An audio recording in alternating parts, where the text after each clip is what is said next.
My husband told me he wants to be racist to me in bed to fulfill his fantasies, and all I feel for him now is utter disgust. Posted by you/throwawayegg52.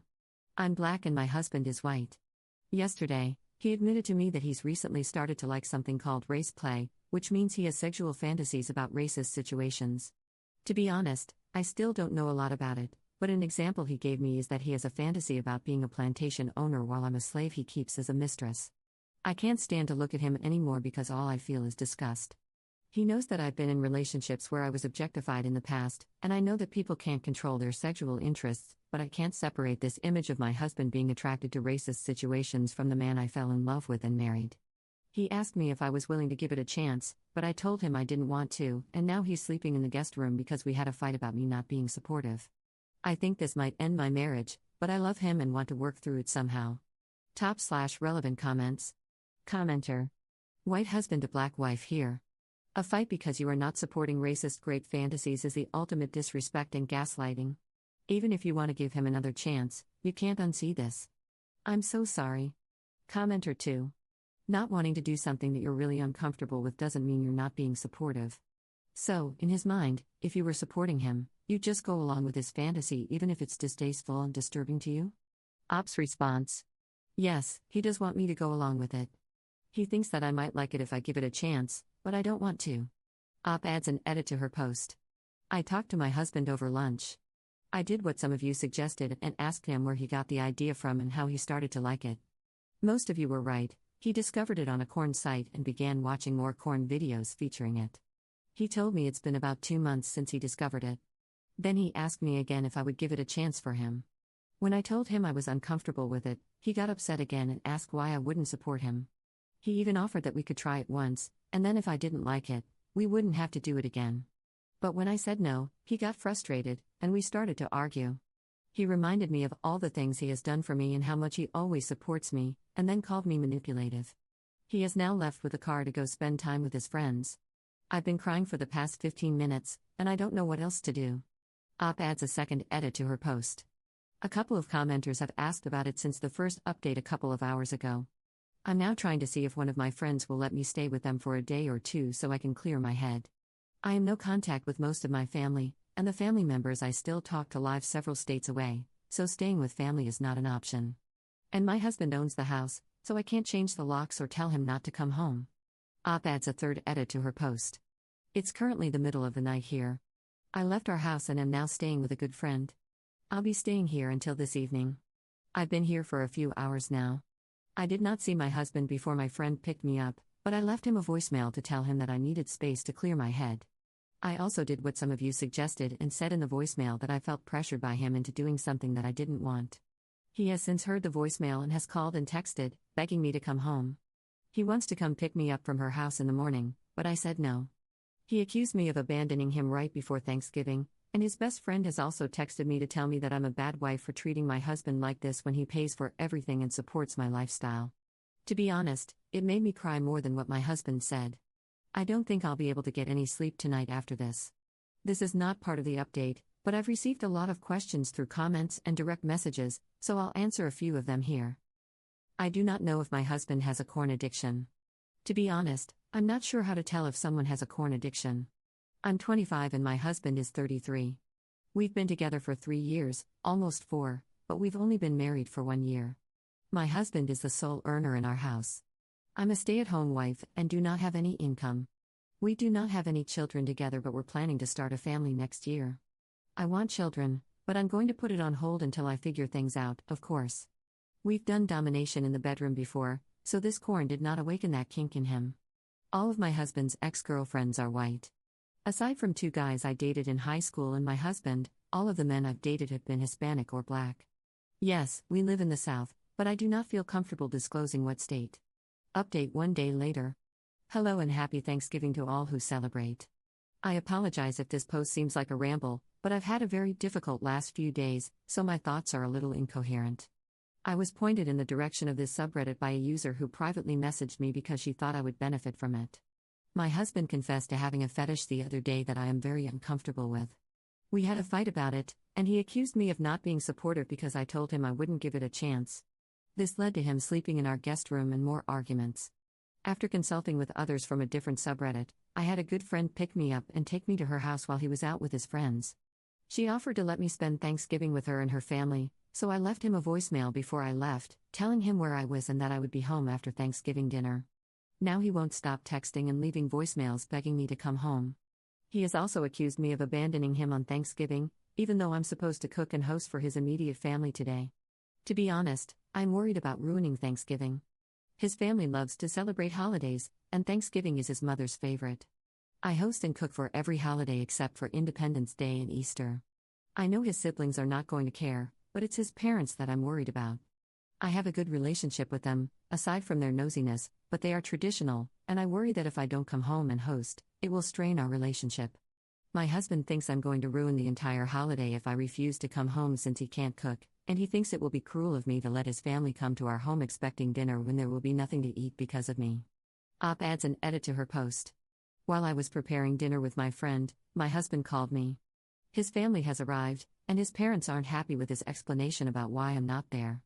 He didn't tell them the truth, and I don't know what he said, but apparently, the excuse he gave was not a good one because they blame him for it. His mother has taken over making all the food, and instead of turkey, she will be reheating some leftover chicken for them to eat. Apparently, she scolded him for fighting with me during a holiday that's supposed to be about spending time with family and reflecting on why you love them. He sounded like he was about to cry while talking. He asked me if I was happy that his relationship with his mother and father was ruined because I wanted to be spiteful and hurt him, instead of just putting my feelings aside and spending time with him and his family. He said his friend was right about me being a bad wife because I stooped low enough to embarrass him in front of his family by ghosting them on a holiday. Then he told me he is coming to get me at 7:30 and hung up. To be honest, I feel awful for making him cry. I know I should be happy that his parents are supportive, even if he didn't tell them the real reason, but my husband rarely cries. I feel terrible for hurting him like that. I think I messed up by not going home, but I don't know what to do. Op adds a second edit to her post. Not an update, but please stop suggesting that I go to my family. I am no contact with most of my family, including my parents, for a reason that I do not feel comfortable disclosing. The family members I am in contact with are more distant relatives. And before any of you ask, no, my husband does not have anything to do with why I'm no contact with my parents. I have been no contact with them since before we entered a relationship, and he has never met them. Second update 9 days later. A lot has happened, and I have not been able to come back here until this morning. I'm sorry. After my last post, I did go home with my husband. He locked himself in the bathroom, but he eventually came out. We had a conversation, and I apologized for upsetting him. He also apologized for making me cry. That Friday, he made his friend apologize to me, and he also apologized to me for everything else and said that he wanted to fix things. He bought me a necklace and bracelet during his Black Friday shopping to show how much he loves me. That night, we slept together for the first time since all of this started. It was fine, and nothing strange really happened, but I still felt weird. I decided to just ignore it. I brought up starting therapy to him a few times over the weekend, but he got very upset and defensive whenever I tried to bring it up, so after a few days, I just let it go and decided to try to move on. He took me on a small vacation to a resort in our state this week because he thought that having time away from everything would help us get closer after the unpleasantness. I was happy to get some time away to clear my head and spend time with him so we could make things work, so I agreed. I loved spending time with him. Things were fine until Wednesday night. We went to the beach that day and then saw a movie. When we got back to the resort that night, he asked me again if I would give his fantasy a chance. Of course, I said no. But he insisted and got frustrated when I refused again.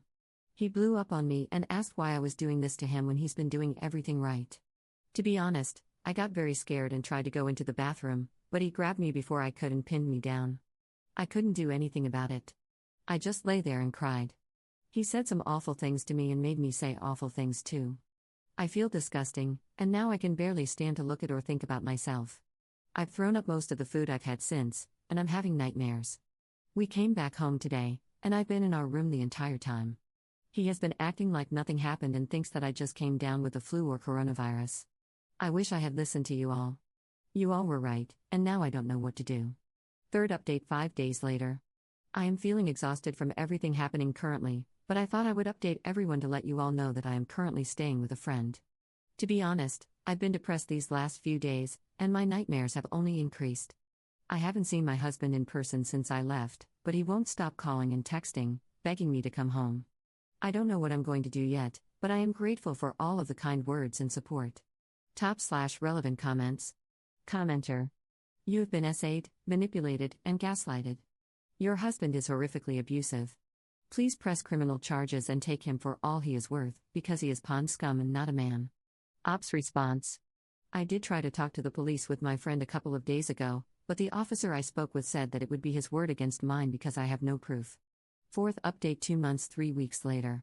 I'm sorry for not updating you all on the situation in over 2 months.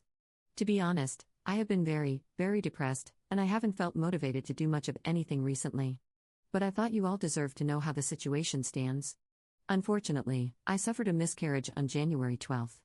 I won't go into detail about it, but I had only known about it for 3 weeks when it happened, after I went to the doctor for testing like some of you suggested. I was at 10 weeks. My husband and I are back together. I've been back at the house full-time since the first week of January, after coming back for a few days over the holidays. He promised me that he would change and be better if I came home, and I felt guilty about not letting him prove himself, so I agreed. He hadn't known about the baby before I miscarried, and he was angry that I didn't tell him, so we got into an argument at the doctor's when he found out. My husband's mother talked to him about it after he told her what happened, and he apologized for screaming at me while I apologized for not telling him. Other than this incident, he's been supportive and gentle. We've both been making an effort to change and be better to each other, and we're currently in couples counseling together. I know that people wanted me to get a divorce, but I decided that trying to work things out with him was the best option for us. I have still been spending more time with my close friend, and she isn't really happy that I moved back in so soon, but our other friends are happy that we're giving it another try. I did end up telling a few of them about the fetish, and they were divided on it. Either they thought it was weird, or they didn't think it was worth the fuss I made. So I guess opinion about it is still divided. But I am also planning to get a part-time job soon. My best friend said that she'll help me get one. We haven't had sex or done anything of that nature since I've been back, for obvious reasons. And he hasn't talked about his fetish to me either. We did have a talk about what happened when he forced himself on me, and he said that he didn't know I was upset since he thought I was enjoying it because I didn't try to get up after he started. I guess I should have told him to get off or something, but I did cry a lot during our talk, and he said sorry and that he didn't know. I know this isn't the update some of you wanted, but I do feel supported and loved by my husband right now, and I want to just heal from this loss now along with him. I will update soon if I feel the motivation to. But if not, then I will probably come back in a month or two. Fifth update 1 year 8 months later. I'm sorry for not updating you all in almost 2 years, but I wanted to briefly update everyone and let you know that I am alive, safe, and no longer with my soon-to-be ex-husband. The circumstances are less than ideal for multiple reasons, but I'm safe, and I'll never go back to him. I will post a longer update sometime this week, but in the meantime, I'll be happy to talk with anyone about things if they are curious. I just wanted to say that I am grateful for all of the kind words and support that I received from you all. And to the people who sent me harmful and harassing messages, I'm glad to know that there are people in life more miserable than I was. Thank you, everyone. Top/relevant comments. Commenter. I'm so glad that you are safe, and please know things will get better in the future. You made the right choice to protect yourself, and I hope you didn't have to deal with anything more extreme than what you've already disclosed before finally breaking away. Ops response. Thank you. To be honest, I did, but I am in a good place now. I still struggle, but I have to keep living. Editor's note. Ops' last post was made in November 2024. She has not updated since.